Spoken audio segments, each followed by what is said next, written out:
শুভ সকাল। আজ আমরা বাইশটিলা থেকে কথা বলছি। আজ সকালে বের হয়ে আমাদের টার্গেটেড যে লক্ষ্যবস্তু ছিল এবং লক্ষ্য উদ্দেশ্য ছিল এয়ারপোর্ট বাইশটিলা, আমরা চলে আসছি আমাদের প্রতিদিন সকালের নেই যে জগিং এবং মর্নিং ওয়াক সেটি করার জন্য। আসলে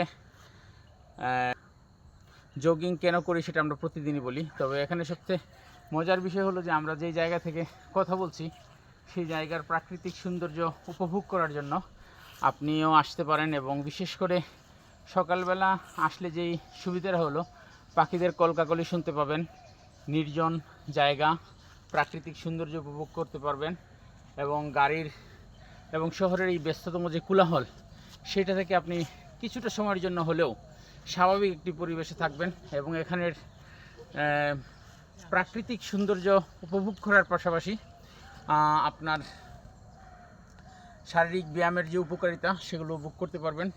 আসুন আমরা সবাই সকালবেলা বের হয়ে পড়ি এবং আমাদের প্রতিদিনের রুটিনের মধ্যে এটাকে অন্তর্ভুক্ত করে নেই, যাতে করে আমরা প্রতিদিন কমপক্ষে কিছু সময়ের জন্য হলেও হাঁটাচলা করে আমাদের বিভিন্ন ধরনের শারীরিক রোগ, যেমন বিশেষ করে হার্ট অ্যাটাকের মতো রোগের প্রভাব ইদানিং বেড়েই চলেছে। তো ব্লাড সার্কুলেশন ভালো থাকবে, শরীর ভালো থাকবে, মন ভালো থাকবে এবং কাজে প্রফুল্লতা আসবে। এই পর্যায়ে আমি আমাদের মুমিন স্যারকে সংক্ষেপে অনুভূতি ব্যক্ত করার জন্য আহ্বান করছি। স্যার বলবেন। এবং স্যার, সকালে যে আসলেন আজকে আপনার কেমন লাগছে? এই সকালবেলার বিশেষ করে এই ছোটোখাটো একটা ভ্রমণের মতোই হয়ে গেল, আমরা অপরিকল্পিত বলবো, কিন্তু আমাদের পরিকল্পনায় ছিল। তো এই পর্যায়ে মুমিন স্যার বলবেন আজকে সকালে যে উনি বের হলেন এবং বের হয়ে এখানে আসতে পেরে ওনার কেমন লাগছে। আসসালামু আলাইকুম। ধন্যবাদ স্যারকে। আমার খুব ভালো লাগতেছে।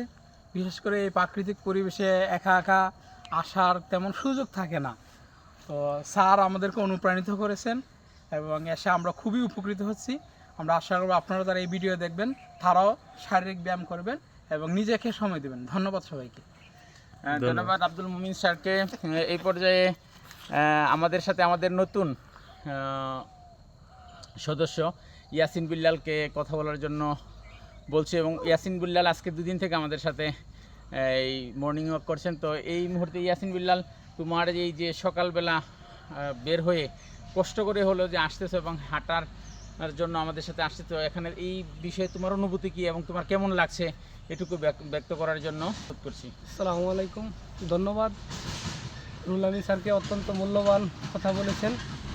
আমরা সকালবেলা যে মনোমুগ্ধকর পরিবেশ ভালো রাখার জন্য স্যার যেই কথাগুলো বলছেন, আপনারাও আসবেন, ঘুরবেন সকলে। তো এই পর্যায়ে আমাদের ক্যামেরা পার্সন আব্দুল লতিফ, তো আব্দুল লতিফকে তার অনুভূতি ব্যক্ত করার জন্য বলছি। আব্দুল লতিফ এই প্রাকৃতিক পরিবেশে হাঁটতে পারে এবং বিশেষ করে 22টিলার মতো জায়গায় এখানে এসে হাঁটা চলাফেরা করাটা, তো এটা তো অকল্পনীয়, কিন্তু আমরা ঠিকই চলে আসছি। এটা আমাদের উদ্দেশ্য ছিল এবং আমাদের পরিকল্পনায় ছিল। আসলে সব কিছুর পরে হলো দৃঢ় প্রতিজ্ঞা দরকার। প্রতিজ্ঞা না ছাড়া কোনো কাজই করা সম্ভব নয়। তা আপনার যদি প্রতিজ্ঞা সঠিক থাকে এবং দৃঢ় থাকে তাহলে অবশ্যই আপনার সফলতা বয়ে নিয়ে আসবে। তো আব্দুল লতিফ, এই পর্যায়ে তোমার অনুভূতি ব্যক্ত করো।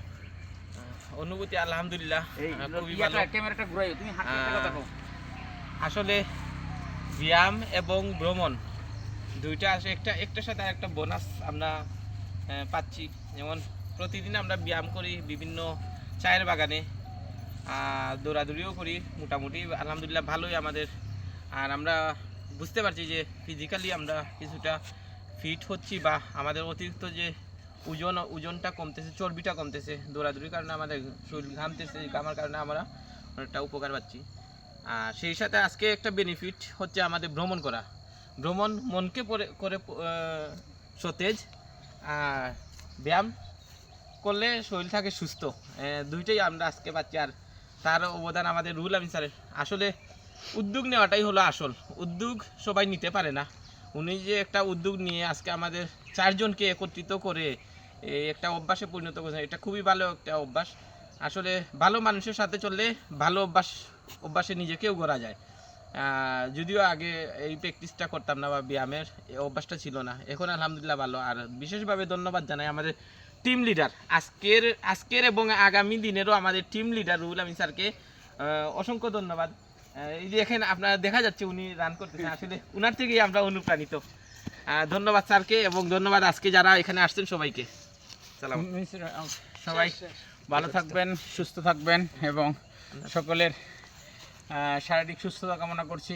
দেখা হবে আবারও আগামী শুক্র এবং শনিবারে। আমরা আমাদের লক্ষ্য উদ্দেশ্য স্থির করে জানিয়ে দেব এবং আপনারা চাইলেও আমাদের সাথে যোগ দিতে পারেন। সবার জন্য শুভকামনা রইল।